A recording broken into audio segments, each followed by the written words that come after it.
The quiet observer. The sun was just beginning to rise when Marcus Ellis walked through the impressive glass doors of Ellis Global Solutions, a company that carried his name but seldom his presence. Clad in a simple navy blue janitor's uniform, he maneuvered a well-used cleaning cart into the elevator, pressed the button for the 14th floor, and leaned back against the metallic walls while the elevator ascended. To the world, Marcus Ellis was a reclusive yet astute CEO who had constructed an empire based on the principles of innovation, diligence, and integrity. But to his employees, he was merely a name on a spreadsheet, a figure seldom seen in the corridors of the company he had established. And that was precisely how Marcus preferred it, at least for the time being. For the past 6 months, he had assumed the role of a janitor to observe the company culture in its most authentic form. It was a drastic choice. But Marcus believed that leadership was not about issuing orders from a lofty position. It was about comprehending people at every level of the organization. He sought to understand how his employees interacted with one another, especially those they deemed invisible. The elevator doors opened with a gentle sound, and Marcus rolled his cart into the bustling 14th floor hallway. This was the operations hub, where the heartbeat of the company thrummed with energy. Employees were already bustling about, clutching coffee cups and exchanging hurried greetings. Few took notice of the man in the janitor's uniform, Marcus. Marcus preferred it this way. It allowed him to blend in, to observe without the bias of his title. Today, however, his attention was focused on one individual, Richard Manning, the senior operations manager.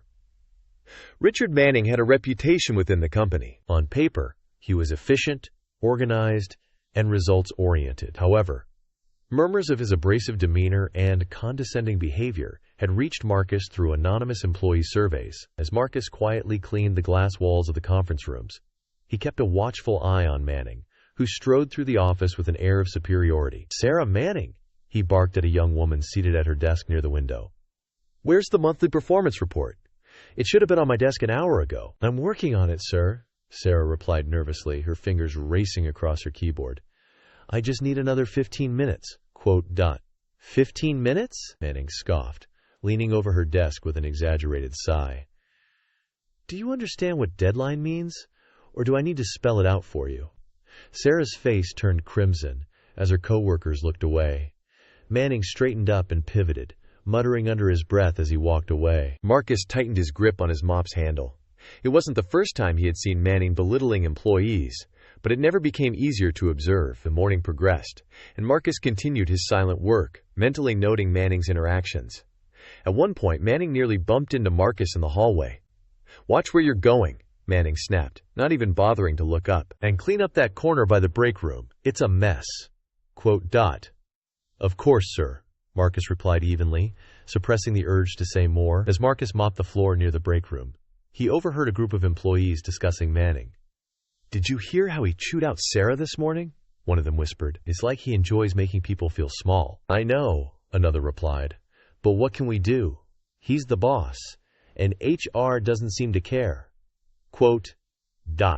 Marcus frowned. The culture of fear and helplessness that Manning had fostered was a stark contrast to the values Marcus had tried to instill in his company. He resolved it was time to delve deeper. During lunch, Marcus sat in the corner of the break room, pretending to eat his packed sandwich while listening to the conversations around him. Manning entered the room, and the atmosphere shifted instantly.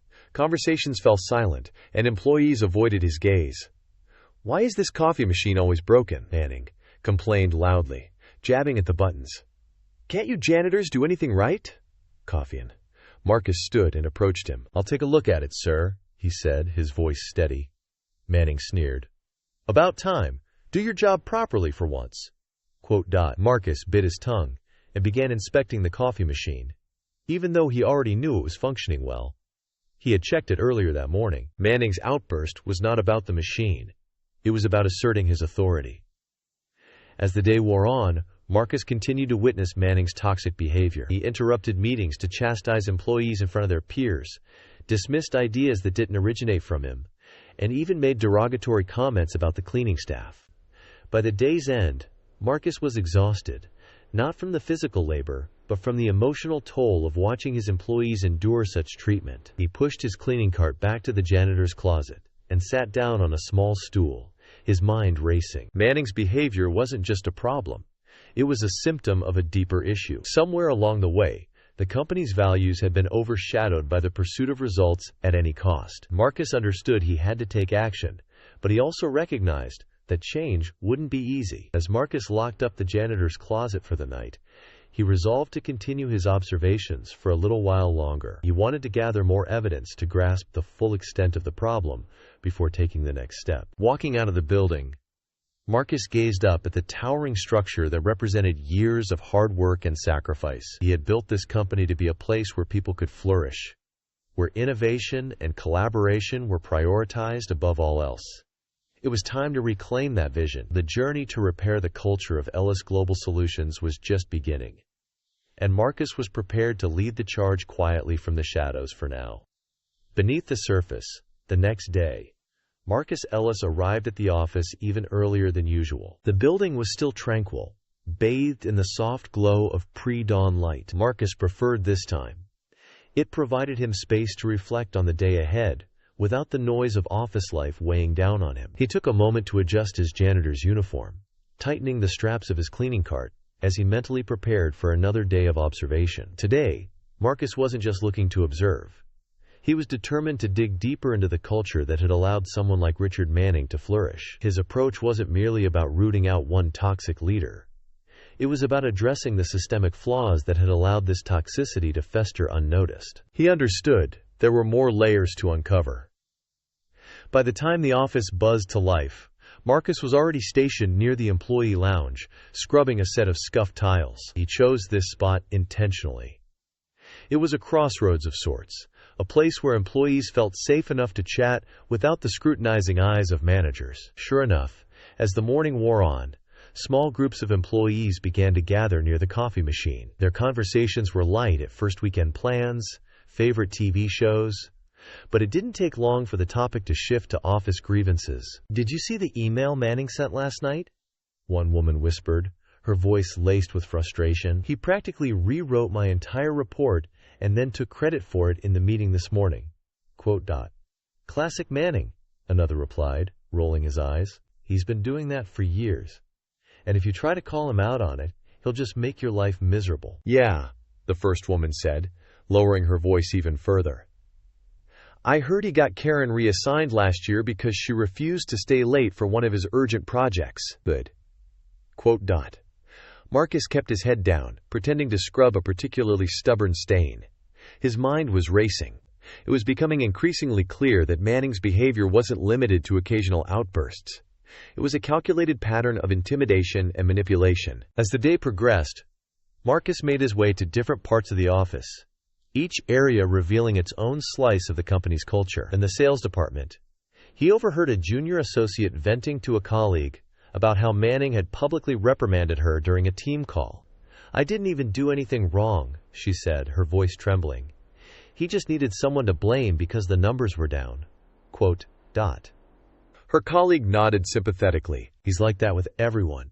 It's easier to just keep your head down and stay out of his way." Marcus clenched his jaw as he wiped down a nearby window. It pained him to see his employees, people he had hired with the hope of fostering creativity and collaboration, reduced to walking on eggshells. By mid-afternoon, Marcus decided to visit the tech support department, a quieter corner of the office, often overlooked by the rest of the company. The tech team was small but crucial, handling everything from software troubleshooting to system upgrades. As Marcus entered the room, he noticed a young man hunched over his desk, his fingers flying across his keyboard. The man barely glanced up as Marcus began emptying the trash bins. "Hey Raj," another tech support member called from across the room. "Did Manning get back to you about the server issue?" Raj sighed heavily, leaning back in his chair. "Yeah, he did. Told me it was my fault the server went down even though it was his decision to delay the upgrade." "Classic," the other replied, shaking his head. "I swear that guy wouldn't last a day doing our jobs. But he acts like he knows everything."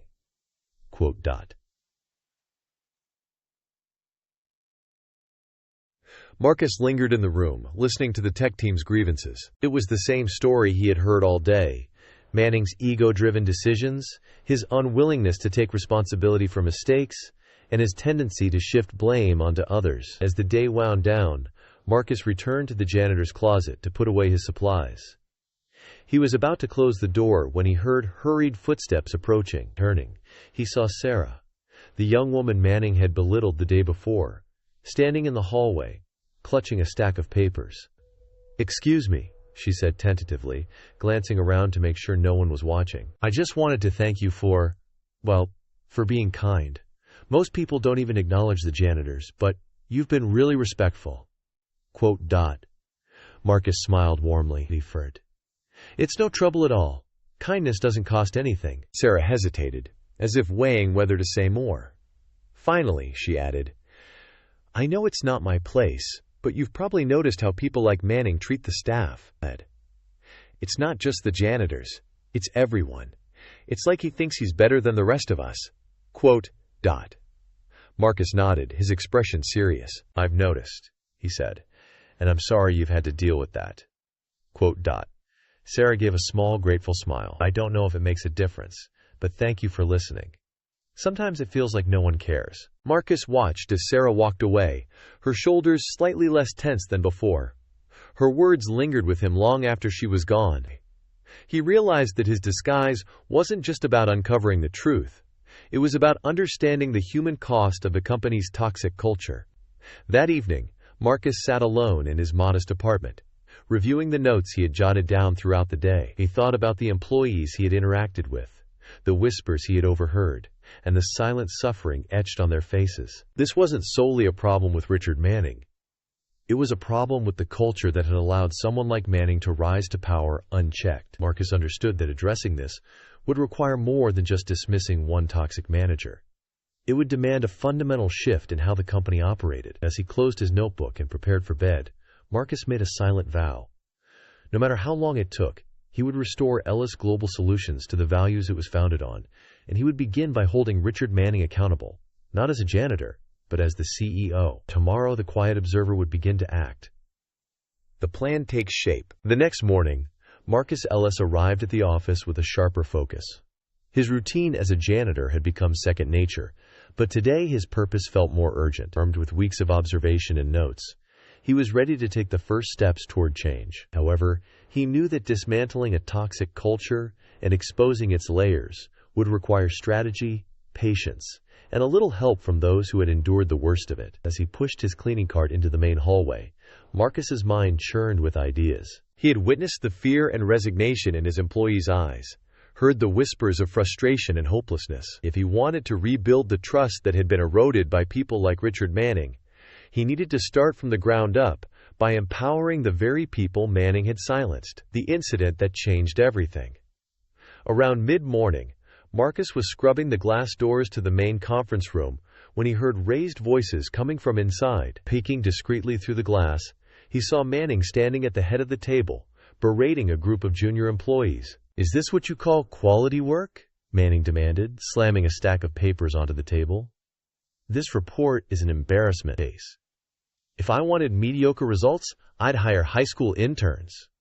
The room fell silent, the employees too stunned or too afraid to respond. Marcus could see their discomfort. Shifting eyes, clenched jaws, the way they avoided looking directly at Manning. One young man, clearly mustering his courage, finally spoke up. "Mr. Manning, the data discrepancies weren't our fault. The figures came directly from—" Manning cut him off with a sharp wave of his hand. "Don't make excuses. Own your mistakes, or you'll find yourself replaced by someone who can." Marcus clenched his fists, his usual calm facade beginning to crack. This wasn't leadership. This was bullying, and it was happening in plain view, with no one daring to intervene. Planting the seeds of change. That afternoon, Marcus decided it was time to start connecting with the employees on a deeper level. He began by striking up quiet conversations during his cleaning rounds, using his unassuming position to gather more insights. In the break room, he approached Raj from the tech team, who was sipping coffee and staring blankly at his laptop screen. "Morning, Marcus," said Raj, setting down his coffee. "Mind if I ask how your day is going?" Raj looked up, surprised. Most people didn't bother chatting with the janitorial staff. "Oh, same old, fixing problems, getting blamed for things I didn't do." That sounds rough, Marcus said sympathetically. Must be frustrating not getting the credit you deserve. Quote dot. Raj chuckled bitterly. Frustrating doesn't even cover it, but it's not like we can do anything about it. Manning runs the show and HR won't touch him. Quote dot. What if someone did something about it? Marcus asked, his tone casual but pointed. Raj frowned, studying Marcus closely for the first time. What do you mean? Quote. Just hypothetically, Marcus said with a shrug, what if the people who've been overlooked and mistreated finally had a voice? Someone willing to stand up for them? Quote. Raj leaned back in his chair, considering the question. That'd be something. But it'd take more than just one person to change things around here. Quote dot. Marcus nodded, filing away Raj's words. You're probably right. But sometimes change starts with just one person willing to try. Quote dot. Gathering allies. Over the next few days, Marcus continued his quiet campaign, identifying employees who seemed eager for change but afraid to act. He listened to their stories, validated their frustrations, and planted small seeds of hope. He learned about Karen, the marketing specialist who had been reassigned after challenging Manning's unreasonable demands.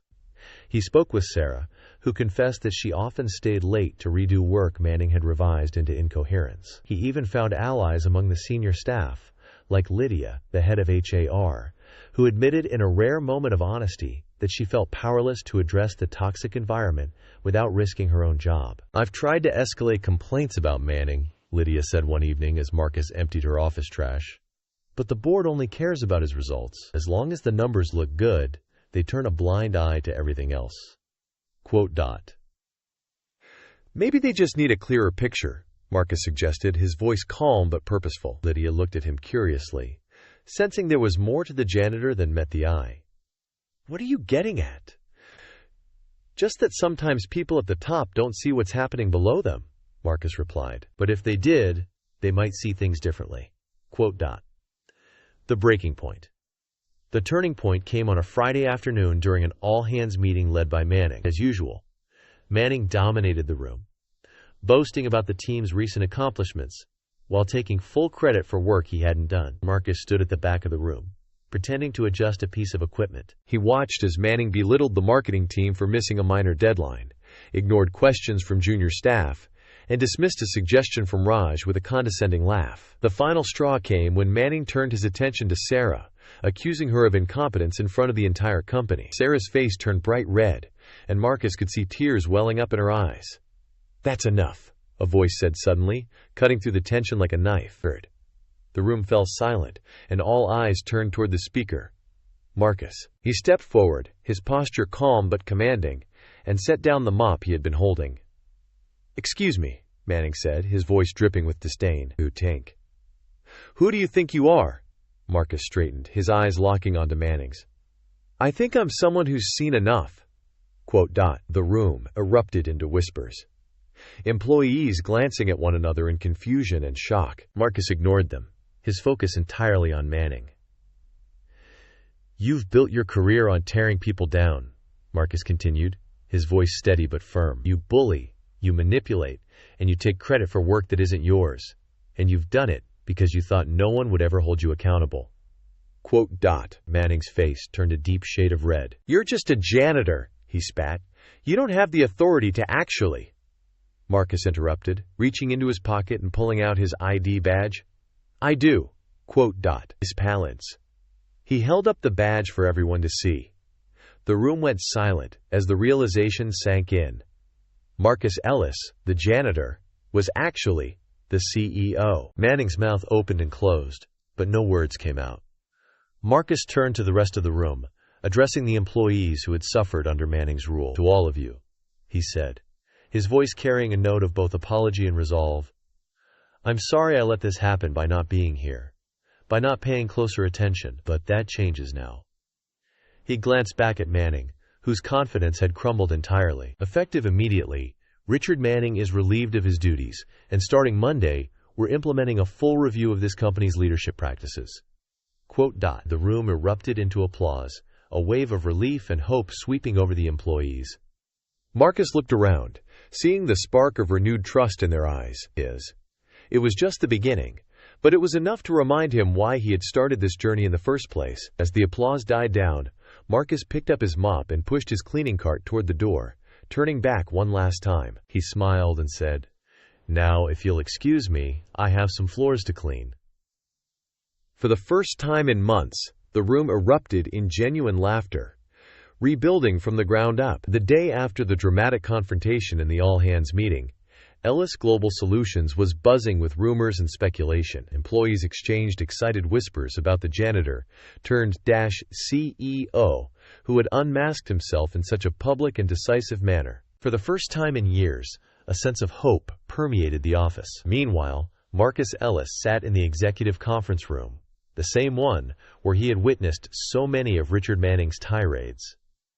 This time, the atmosphere was different. Surrounding him were department heads, HR representatives, and a handful of employees who had been directly impacted by the toxic culture. On the table in front of Marcus was a blank notepad, a pen, and a steaming cup of coffee. The purpose of this meeting wasn't to discuss quarterly earnings or performance metrics. It was to have a brutally honest conversation about the company's culture and how they could begin to heal the damage. The hard truths. "Thank you all for coming," Marcus began, his voice calm but resolute. "Let's not waste time with pleasantries. This company has a problem, a deep, systemic problem, and we need to fix it. That starts here with us." The room was silent as Marcus looked around the table, his gaze meeting each person's eyes. Finally, Lydia, the head of HR, spoke up. "Marcus, I'll be honest," she said. "I've been in HR for over a decade, and I've never seen a situation like this. The fear and mistrust in this office run deep. It's going to take more than a few policy changes to fix it." "I agree," Marcus replied. "That's why I'm not looking for quick fixes. I want us to go deeper, examine not just what's broken, but why it broke in the first place. And I need your help to do that." Lydia nodded, her expression thoughtful. "If we're going to rebuild trust, we need to start by giving employees a platform to share their experiences without fear of retaliation. Anonymous surveys are a good start, but we'll also need focus groups and one-on-one interviews." "Agreed," Marcus said. "And while we're at it, we need to take a hard look at our leadership. It's not just about firing one bad manager. It's about identifying the behaviors and mindsets that allow someone like Manning to thrive." Listening to the people. Over the next few weeks, Marcus launched a company-wide initiative called Voices of Ellis. The goal was simple: to give every employee, from interns to senior staff, a chance to share their experiences, ideas, and grievances. Employees were invited to participate in anonymous surveys, join small focus groups, or schedule private meetings with Marcus himself to ensure transparency. Marcus personally attended many of the focus groups, taking detailed notes and asking thoughtful questions. One of the most impactful sessions took place with a group of junior employees from the marketing department. As they shared their stories, Marcus was struck by the depth of their frustration and their resilience. "It wasn't just Manning," one employee said. "There's this unspoken rule around here that if you're not in a senior position, your voice doesn't matter. We've learned to stay quiet because speaking up feels like a risk." Another employee added, "And it's not just about respect, it's about opportunities. Promotions and recognition always go to the same people, the ones who play politics or keep their heads down. It's disheartening." Marcus listened intently, his pen moving rapidly across the page. When the session ended, he stood up and addressed the group directly. "I can't change the past," he said, "but I promise you this. We're going to build a company where everyone's voice matters, and that starts with me listening to yours." A new vision. Inspired by these conversations, Marcus and his leadership team began drafting a comprehensive plan to transform the company's culture. They called it Ellis 2.0, a culture of collaboration and respect. The plan focused on three key pillars. 1. Transparency and accountability. Every manager and executive would undergo a rigorous performance review, not just based on results, but also on how they treated their teams. Employees would have a say in these evaluations through anonymous feedback. 2. Leadership training and development. Marcus believed that good leaders weren't born, they were made. He introduced mandatory training programs for all managers, focusing on emotional intelligence, conflict resolution, and inclusive leadership. 3. Employee empowerment. The company launched new initiatives to ensure that every employee, regardless of rank or department, had opportunities to contribute and grow. This included mentorship programs, cross-departmental projects, and a revamped promotion process based on merit rather than politics. Facing resistance. Not everyone welcomed the changes. Some senior managers grumbled about the increased scrutiny, and a few even resigned, unwilling to adapt to the new expectations. Marcus didn't try to stop them. "If they're not aligned with our values," he told Lydia, "then they're not the right fit for this company. I'd rather lose a few people now than risk rebuilding on a shaky foundation." The resistance wasn't limited to senior staff. Some employees, especially those who had been burned by the old culture, were skeptical that they questioned whether the changes were genuine or just a PR move. Marcus understood their doubts. To prove his commitment, he made a bold move. He announced that his own leadership would be subject to the same scrutiny as everyone else's. Employees would have the opportunity to provide anonymous feedback on his performance, and the results would be shared publicly. "If I'm asking you to trust me," Marcus said during an all-hands meeting, "then I need to show you that I trust you." To the turning point. The first tangible signs of change came during the quarterly town hall meeting, where Marcus unveiled the results of the employee surveys and focus groups. The findings weren't sugar-coated. They were raw and honest, highlighting both the company's strengths and its deep flaws. But alongside the challenges, there were also glimmers of hope. Employees praised the new initiatives, expressed optimism about the leadership training, and shared stories of small but meaningful improvements in their day-to-day work. For Marcus, the most gratifying moment came when Sarah, the junior employee who had been humiliated by Manning, spoke up during the Q&A session. "I was skeptical when all of this started," she admitted, "but I've seen real changes, even in just a few weeks. For the first time, I feel like this company values me, not just as a worker, but as a person." The room erupted in applause, and Marcus felt a swell of pride. It was a small victory, but it reaffirmed his belief that they were on the right path. A foundation for the future. As the weeks turned into months, the changes at Ellis Global Solutions became more tangible. Managers who had previously ruled through fear were replaced or retrained. Teams that had been fractured by mistrust began collaborating more openly. Marcus continued his hands-on approach, frequently walking the halls, attending team meetings, and chatting with employees in the break room. Though he no longer wore the janitor's uniform, he carried the lessons he had learned during those months with him. One evening, as Marcus walked through the nearly empty office, he paused in front of a plaque displaying the company's mission statement. For years, it had been little more than a decorative piece, its words ignored by most. Now it felt like a promise that Marcus was determined to keep. "We're not just rebuilding a company," he thought. "We're rebuilding trust, one step at a time." And with that, Marcus turned off the lights and walked out, ready to face whatever challenges tomorrow might bring. Breaking down barriers. Months into the transformation of Ellis Global Solutions, the changes initiated by Marcus Ellis were beginning to take root there. The office was no longer a tense battlefield, but a space where employees dared to dream again. The transition hadn't been smooth. Resistance from entrenched behaviors and skepticism from those who had seen promises broken before were still hurdles to overcome, but Marcus was steadfast in his resolve, knowing that true cultural change was neither quick nor easy. His next mission was to address the invisible barriers that had long divided the company, the walls between departments, hierarchies, and individuals. These barriers, Marcus realized, had created an environment where silos thrived and collaboration was stifled. To truly rebuild, these walls needed to come down. A day in their shoes.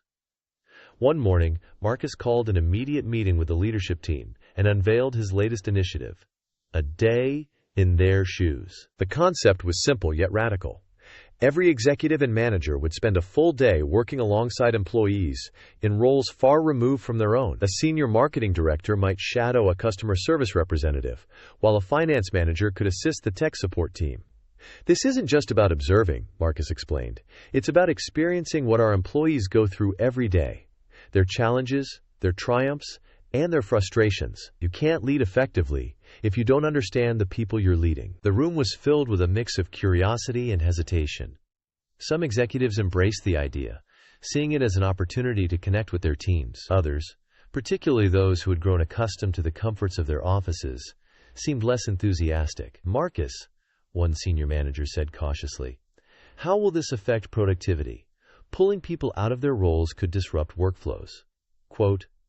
Marcus nodded, anticipating the concern. "Productivity might dip in the short term," he admitted, "but the long-term benefits, stronger relationships, deeper empathy, and better collaboration will far outweigh any temporary setbacks. And if we're serious about rebuilding trust, we need to lead by example." The initiative was launched the following week, and the results were immediate and eye-opening. Lessons learned on the front lines. Lydia, the head of HR, spent her day shadowing the janitorial staff. For the first time, she saw the physical demands of their work and the meticulous attention to detail it required. She also heard their frustrations, how they often felt invisible, how their contributions were taken for granted. "I had no idea," Lydia admitted to Marcus that evening. "I've been here for years, and I never truly appreciated what they do. This changes how I approach my role in HR. We need to do more to support them." Meanwhile, Raj from the tech support team found himself mentoring the chief financial officer, Mr. Abbott, on troubleshooting a stubborn software issue. Raj was initially nervous, unsure how the powerful executive would react to being in a subordinate role, but to his surprise, Abbott embraced the experience with humility and humor. "I'm not sure I'll ever understand half of what you do," Abbott said with a laugh, "but I have a new respect for it, and for you." These interactions began to dissolve the rigid hierarchies that had once defined the company. Executives who had previously viewed their teams as mere cogs in a machine now saw them as individuals with unique skills and stories. Employees who had felt overlooked or undervalued started to feel seen and heard. Cross-department collaborations. Building on the momentum of a day in their shoes, Marcus introduced another initiative: cross-department collaboration projects. Teams from different departments were paired together to tackle company-wide challenges, such as improving customer satisfaction or streamlining internal processes. One of the most successful projects involved the sales and tech support teams, two groups that had rarely interacted before. Historically, sales blamed tech for delays, and tech accused sales of overpromising to clients. But when the two teams worked together on a shared goal, creating a more efficient onboarding process for new customers, they discovered how much they had in common. "I never realized how much pressure sales is under to meet quotas," Raj admitted during a team debrief. "And I had no idea how complex the systems are that you guys maintain," said Karen, a senior sales associate. "We've been pointing fingers when we should have been working together all along." The project not only improved the onboarding process, but also forged new relationships between the two teams. Similar successes were seen across other departments, creating a ripple effect of collaboration and understanding. Addressing the elephant in the room. Despite the progress, Marcus knew there was still one major hurdle to overcome: fear. While the company's culture was improving, many employees were still hesitant to speak up, scared by years of retaliation and dismissal under the old regime. To address this, Marcus introduced an open forum called Ellis Dialogues, held bi-weekly. These sessions allowed employees to voice their concerns, share ideas, and ask questions directly to Marcus and the leadership team. No topic was off-limits, and anonymity was optional but encouraged. The first session was met with a mix of curiosity and caution. Employees trickled into the large conference room, unsure of what to expect. Marcus opened the session with a simple statement: "This is your space. Say what's on your mind, and I promise we'll listen." For a moment there was silence. Then Sarah, the junior marketing employee who had become a symbol of the company's transformation, stood up. "I'll be honest," she began, her voice steady but firm. "I still don't fully trust this process. We've been let down before, and it's hard to believe things will really change." Her words hung in the air, a stark reminder of the work still to be done. Marcus nodded, his expression serious. "Thank you for your honesty, Sarah. Trust isn't built overnight, and I don't expect anyone to give it freely. That's why we're here. to listen, to learn, and to earn your trust back. Quote. Sarah's statement opened the floodgates. One by one, employees began sharing their concerns. Lingering favoritism, unclear promotion criteria, and residual fear of retaliation. Marcus took notes, asked follow-up questions, and committed to specific actions. By the end of the session, the mood in the room had shifted. Employees left feeling heard, and Marcus left with a clearer understanding of the challenges ahead. A culture of courage. As the months went by, the barriers that had once divided Ellis Global Solutions continued to fall. Employees began speaking up more freely, sharing their ideas, and advocating for change. Marcus noticed a growing sense of ownership among the staff, and an understanding that they weren't just employees, but active participants in shaping the company's future. One day, during a routine walkthrough of the office, Marcus overheard Sarah mentoring a new hire. She spoke with confidence and warmth, explaining not just the technical aspects of the job, but also the values the company was striving to uphold. "It's different here now," she said. "We're not perfect, but we're trying, and that's what matters." Quote. Marcus smiled, feeling a surge of pride. The journey wasn't over, but moments like this reminded him why he had taken the risk of going undercover, why he had fought so hard to rebuild the company from the ground up. Change wasn't easy, but it was worth it. And as Marcus watched his employees collaborate, innovate, and grow, he knew they were finally on the path to something extraordinary. Legacy of leadership. A year after the transformation of Ellis Global Solutions had begun, the company was nearly unrecognizable. What had once been a sterile, fear-driven workplace was now a vibrant ecosystem of collaboration, trust, and innovation. The changes were evident not just in employee satisfaction surveys and productivity metrics, but in the everyday interactions that defined the company's new culture. For Marcus Ellis, the journey was far from over, but the foundations he had laid were strong. Now it was time to ensure that these changes weren't just temporary fixes, but a lasting legacy that would define the company for generations to come. Reflecting on the journey, one quiet evening, Marcus found himself alone in the office. Walking through the now familiar halls, the once imposing silence of the building now felt comforting, a reminder of how far they had come. He stopped in front of a framed photograph on the wall, a group shot from the company's recent charity event. Employees from every department were smiling, their arms draped over each other's shoulders.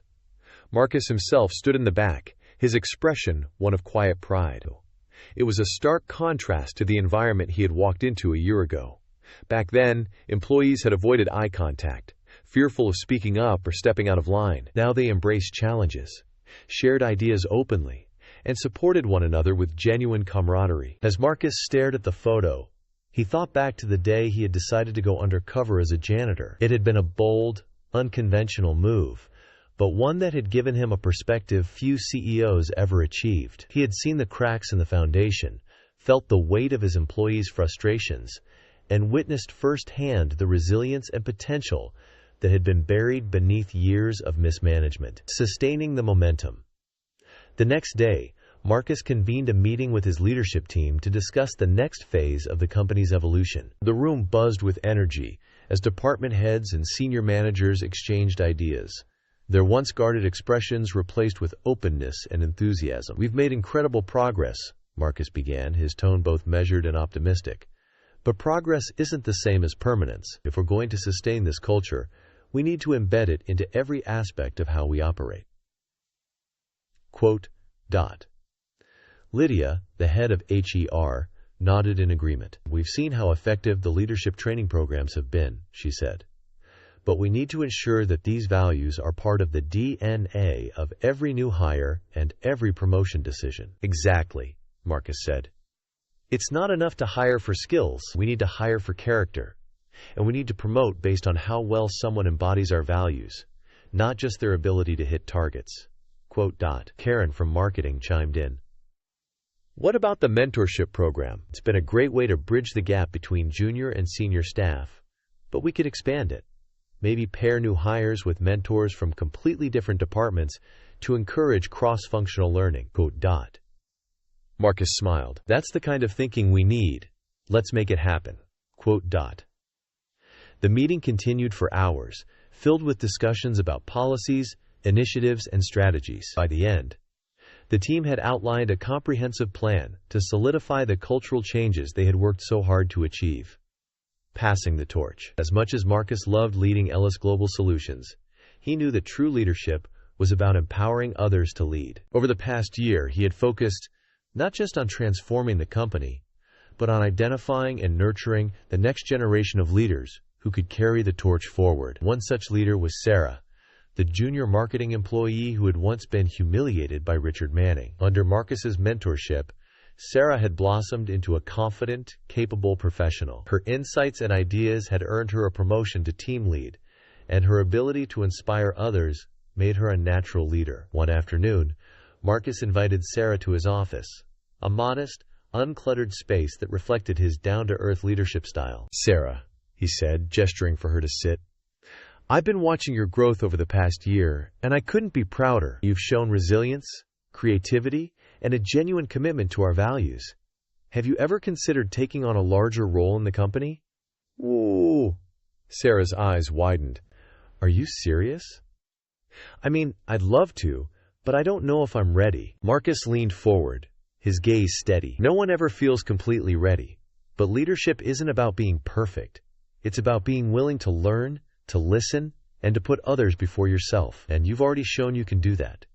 Over the next few months, Marcus worked closely with Sarah and other emerging leaders, preparing them to take on greater responsibilities. He encouraged them to challenge the status quo, to push for innovation, and to always prioritize the well-being of their teams. The true measure of success.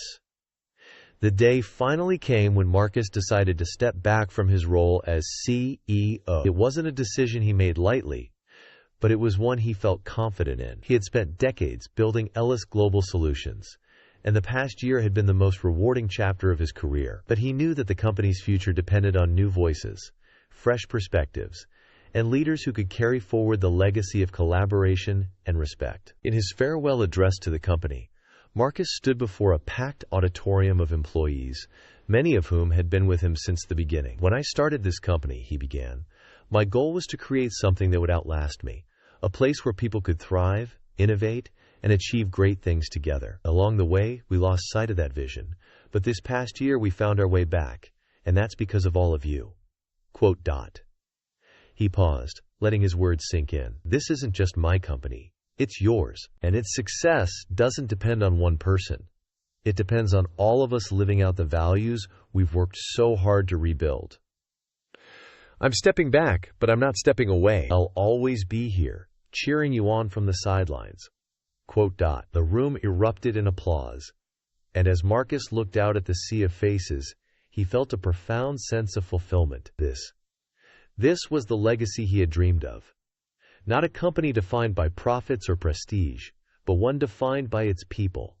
A legacy of hope. In the years that followed, Ellis Global Solutions continued to thrive, becoming a model for other companies seeking to transform their cultures. The initiatives Marcus had started, leadership training, cross-department collaboration, and employee empowerment, became hallmarks of the company's success. Marcus himself remained a part of the company in an advisory role, mentoring young leaders and sharing his story with organizations around the world. His journey from undercover janitor to transformational leader became a beacon of hope for those who believed in the power of humility, empathy, and integrity. And though Marcus had traded his CEO title for a quieter life, he never forgot the lessons he had learned during those months spent pushing a janitor's cart, because, in the end, true leadership wasn't about power or position, it was about service. And that, he knew, was the legacy that would endure.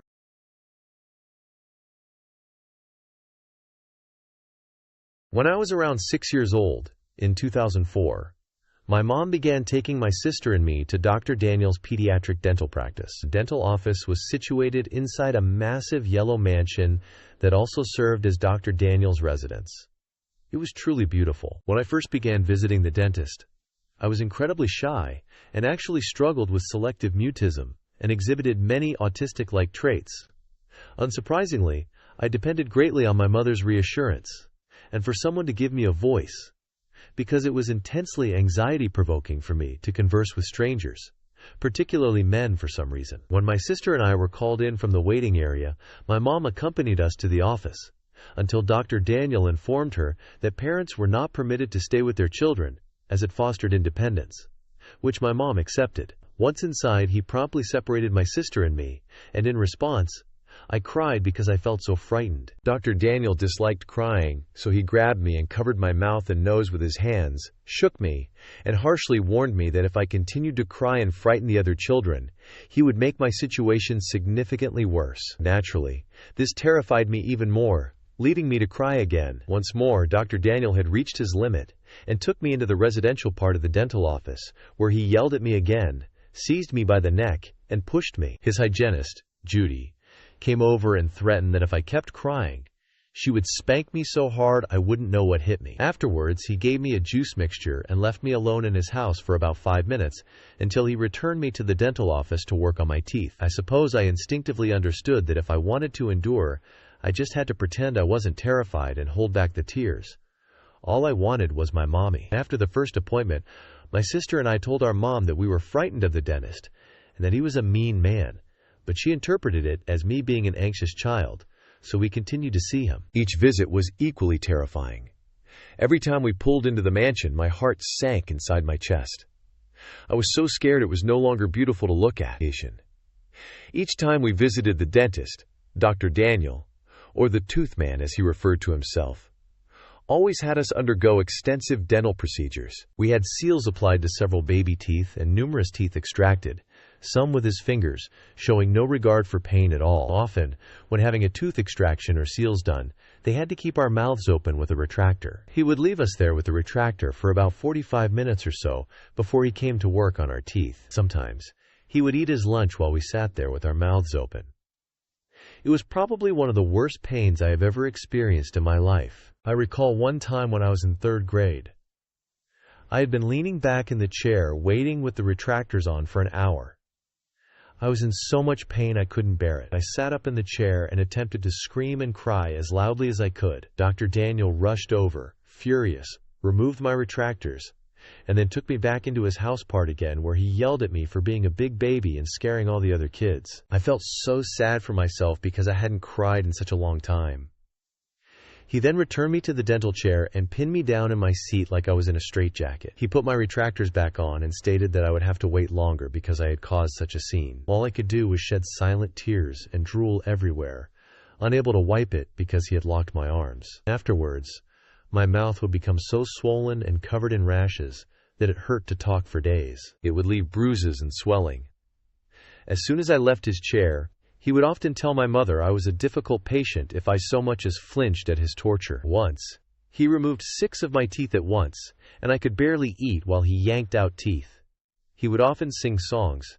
It was so Sweeney Todd-like. When I was in 7th grade, I began getting some new braces, and we started seeing an orthodontist. Not long after that, we stopped seeing Dr. Dan and began visiting a new dentist who was actually kind. I had never realized that getting your teeth cleaned didn't have to feel like going through a saw trap. I think my mom took us out of Dr. Dan's practice when the orthodontist examined our dental records and noticed numerous unnecessary procedures being performed on our mouths. Recently, I was discussing childhood fears with a friend, and immediately my thoughts turned to the tooth man. Out of curiosity, I Googled him to see what had happened, and to my relief, the practice had been shut down. Also left under his name was a Yelp page that was still active.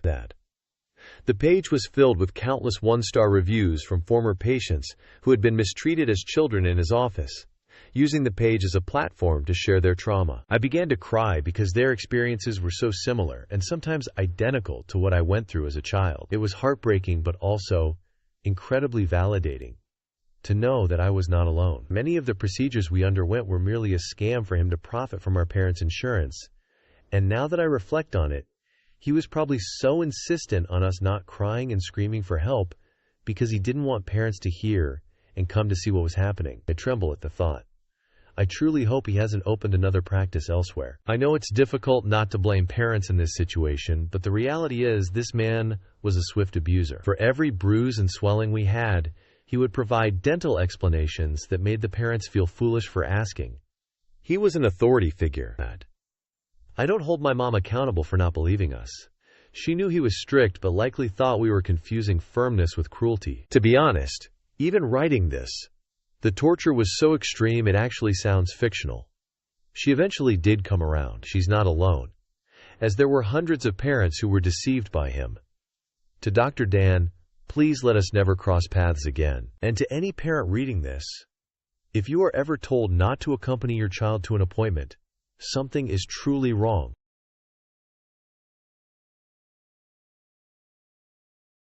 This occurred to me just a few days ago, and I'm still quite rattled by it, especially since the police came to take our statement about the incident just yesterday. I reside with my mother, sister, baby brother, and dog, and occasionally my mom's boyfriend. After completing my academic year a few weeks back, I've been home alone much more frequently. Typically, it's just me and the dog left in the house when she steps out, and we don't often lock the front door when I'm by myself since we live in a fairly secure neighborhood, and it's not like the house is empty if I'm there. I had just finished my dinner and was sitting in my favorite armchair in the living room watching YouTube videos. This armchair faces the living room door directly, which was open, allowing me to see the stairs and most of the hallway leading into the house from the front door, although I couldn't see the door itself. While I was watching one of my videos, I heard the front door open, and I lowered the volume on my phone since I didn't want to disturb the baby in case he was asleep, and the front door closed almost immediately after I turned the volume down. So I called out a hello, wondering why my mom was being so quiet, but I was met with silence. When I got up to check, there was no one near the door since my dog wasn't barking at all, as she usually makes a lot of noise whenever anyone passes in front of our house or knocks on our door, as if to enthusiastically welcome her new friend. I assumed I had just imagined it from anticipating the noise. Auditory hallucinations aren't entirely unusual for me, so I tried to dismiss it and told myself that the unease I felt was merely paranoia and heightened anxiety. I sat back down in the same chair but didn't resume my video, as the loud sound of my phone in the otherwise eerily quiet house just made me more anxious. So I sat sipping my cider in silence while my dog rested at my feet. This meant that I couldn't miss the sound of the door opening again and footsteps entering my house. I was already on high alert from the earlier unsettling event, so my heart was racing as I realized that once again I couldn't hear the wheels of the stroller, the baby crying, my mom's voice, or the clicking of her heels I knew she was wearing, just the soft padding of unfamiliar feet coming into my house. At this moment, I was frozen with my eyes fixed on the part of the hallway visible to me from where I sat, and the outline of an unfamiliar man appeared on the wall. I was terrified, hoping he had just mistaken this for his home, for him to apologize to the empty space, and quickly exit the door again before he could take those few crucial steps forward that would allow him to see me. However, my dog began to bark and growl fiercely at the man, something she had seldom done before. I hadn't even realized that she'd left her spot in front of me, still frozen with fear and silent. The man left immediately, and the door slammed shut behind him. I exhaled the breath I had been holding and crept out of the hallway to lock my door after him, thoroughly shaken. I made my way back to the living room, wanting to distance myself from that door, when I noticed the man was still pacing in front of the house with the bitter taste of panic rising in my throat once more. I quickly called my mom, as I half expected the man to try the door handle again. I didn't immediately call the police, because I didn't really believe that a crime had been committed. I kept telling myself that he had probably just gotten lost and entered the wrong house, especially since he had his phone in front of him while he was pacing. I found it easier to convince myself that he didn't have any harmful intent. The man did leave after a little while, and my mom promised to come home right away. I did give my dog a treat for being such a good guard dog and protecting her home. Despite feeling much safer now that he was gone, I couldn't shake the strangeness of how he didn't even knock before he opened the door, or how quiet he was when he entered, as if he could have been straining to hear the video I had been playing earlier or any sign of life. Later that day, when my mom and her boyfriend went out to get dinner, they saw a guy who matched my description with a shopping bag from the grocery store, but none of us have seen him since, so the fear I felt from the thought of him living nearby has lessened considerably. I really hope he didn't have bad intentions, but just to be on the safe side, random guy who walked into my house, let's not meet again.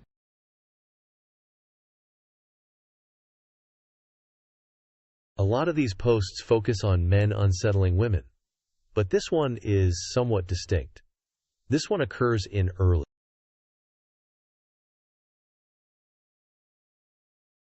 I was 16 years old and played lacrosse. I liked girls, but I didn't know much about flirting or anything. One day I was on my way home with my lacrosse gear when a woman approached me and inquired if I played. I told her I did and mentioned I was the captain of my team since I was quite proud of that. She said that was intriguing and asked me how old I was. I informed her I was 16, and she chuckled, revealing she was 38 years old. After that, she told me I was adorable and mentioned she'd love to attend one of my lacrosse matches. This woman urged me to jot down her number several times, so I did, but I had no intention of messaging her. The following day, I was chatting with a teammate and shared the story with him. He laughed and accused me of lying. To prove him wrong, I decided to text her and inquire about her age again. She replied with, "Baby, I'm..."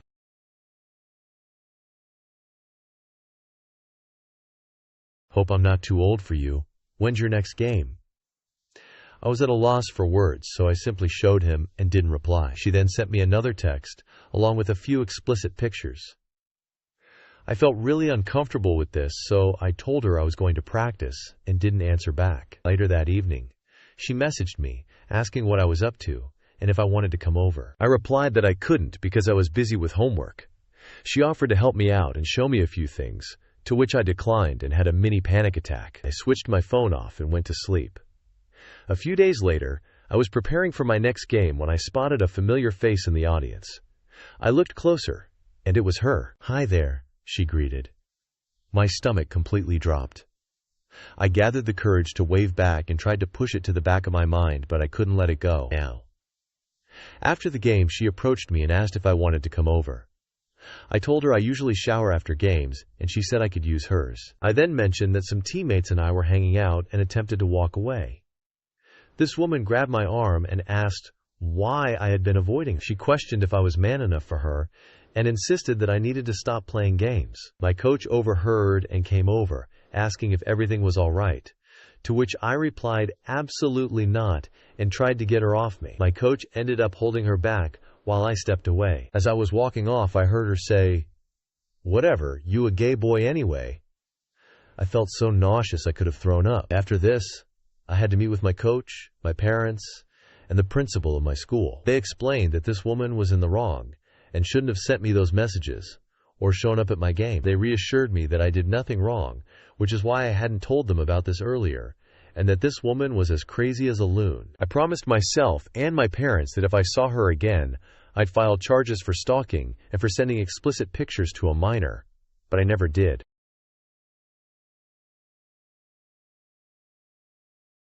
Thanks for reading, everyone. Here's what occurred 2 years ago. To be completely honest, I was 29 at the airport, returning home to Fort Lauderdale from a lengthy work conference. They announced that it was time for everyone to start boarding the flight. I, as usual, waited until the very end to board because I don't see the point in rushing to get on first. I get irritated by the crowds that hurry to get on or off a flight. As I'm finally approaching to board the plane, I spot a very tall guy wearing sunglasses, piercings, an unusual outfit, and being quite loud also getting up to board. It hit me that it was Dennis Rodman. I quickly texted my husband, who said that I needed to get a picture with him. We queued up to board, and I saw a kid dash up to him for an autograph. Dr. Rodman graciously obliged and signed something for the child. They then scanned our tickets, and we waited to get onto the plane. There were a couple of guys behind us, and in front of us all staring at him. Rodman made a few jokes, and I noticed his speech was a bit slurred. He had definitely been drinking. I took a breath and said, "Excuse me, I'm really sorry to fangirl, but could I take a pic with you?" He turned towards me and flashed a cheeky, "Oh yeah, you want my autograph?" grin. He replied, all right, right, let's do this," or something along those lines. I handed my phone to one of the guys beside me, and then Dr. Rodman stood next to me and gave me a hug. His arms wrapped around my torso, and his hands brushed awkwardly all over my chest. It wasn't an accident. They were gropes, and he wouldn't let go of me. The guys around us immediately noticed and chuckled, whispering among themselves. I shut down. I felt so embarrassed and just pulled away from the hug, giggling nervously. I didn't know how to respond, and I felt so foolish and angry about it. But it didn't end there. Dr. Rodman then inquired where I was seated, to which I replied, trying to be witty, "I don't know, toward the back, not in first class." He took my ticket and said, "Okay, we're going to make this happen, Manari. I'm going to sit next to you." My heart sank. I did not want to sit beside him. We boarded the plane, and he trailed me all the way to the back where my seat was, far past his first-class seat. Everyone was staring. My heart was racing. We finally reached my row, and there's my empty window seat, with the next two occupied by a guy in the middle seat and a woman on the aisle. He then asked the guy if he wanted to sit in first class so he could sit next to me. "I'd really like to stay and sit next to my wife," said the guy in the middle seat. "Thank goodness he did not move for Dr. Rodman," I said. "Sorry, it was nice meeting you." Dr. Rodman awkwardly hurried back down the plane to first class. I sat down and felt as if everyone was staring at me, wondering who I was. I ignored them and put my headphones on, breathing a sigh of relief that it was all over. I took my time getting off the plane and didn't encounter him again. I still kick myself for not reacting in a more brave manner, but it was such a bizarre situation. "Dennis Rodman, you're creepy as hell. Let's never cross paths again."